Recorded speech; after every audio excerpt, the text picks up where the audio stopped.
کہا یہ مسئلہ کہ حفاظت نہیں ہوئی متن کی، ارے متن حدیث کی، یعنی قرآن کی حفاظت ہو، لیکن میں بولتا ہوں کہ صرف ایک سوال کا جواب دے دو، اگر حدیث کو نہیں مانتے ہو تو بتاؤ کیا ثبوت ہے تمہارے پاس کہ قرآن اللہ کا کلام ہے؟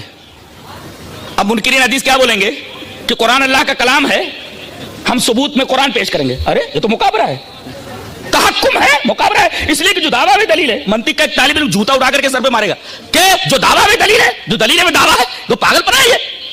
بھائی آپ نے کیسے جانا کہ قرآن اللہ کا کلام ہے؟ بولے قرآن سے۔ ارے یہ جو دعویٰ میں دلیل ہے، دلیل الگ ہونی چاہیے دعوے سے، کوئی دوسری چیز لاؤ، جو دعویٰ میں دلیل ہے۔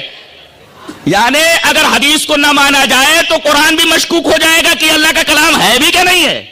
ایک چیز ذہن میں رکھی جائے۔ اور دوسرے کہا یہ گیا کہ اس کی حفاظت نہیں ہوئی، ارے اللہ تبارک و تعالیٰ نے جس طریقے سے قرآن کی حفاظت فرمائی کہ جیسے جیسے قرآن اترتا گیا سینوں میں محفوظ ہوتا گیا، سفینوں میں محفوظ ہوتا گیا، لوگ اس کو یاد کرتے گئے اور اسے لکھتے گئے، ایسے ہی حدیثوں کو بھی یاد کرتے گئے اور حدیثوں کو بھی لکھتے گئے۔ جس طریقے سے قرآن حکیم کا مطلب سینوں اور سفینوں میں محفوظ ہوتا گیا، اسی طرح قرآن حدیث پاک نبی کریم صلی اللہ علیہ وسلم کی باتوں کو بھی لکھا جاتا رہا، یاد کرتا جاتا رہا۔ بطور دلیل حدیث یہ رہی۔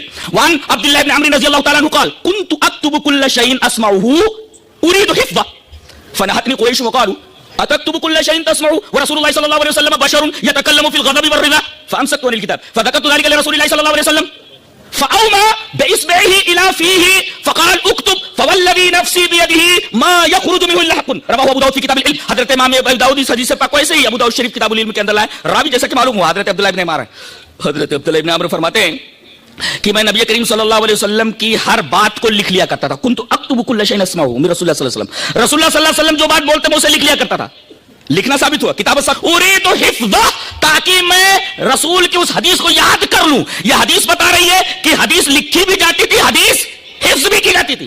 جو طریقہ حفاظت کا قرآن حکیم کا تھا وہی حفاظت کا طریقہ حفاظت کا اس کی شرح کا بھی تھا۔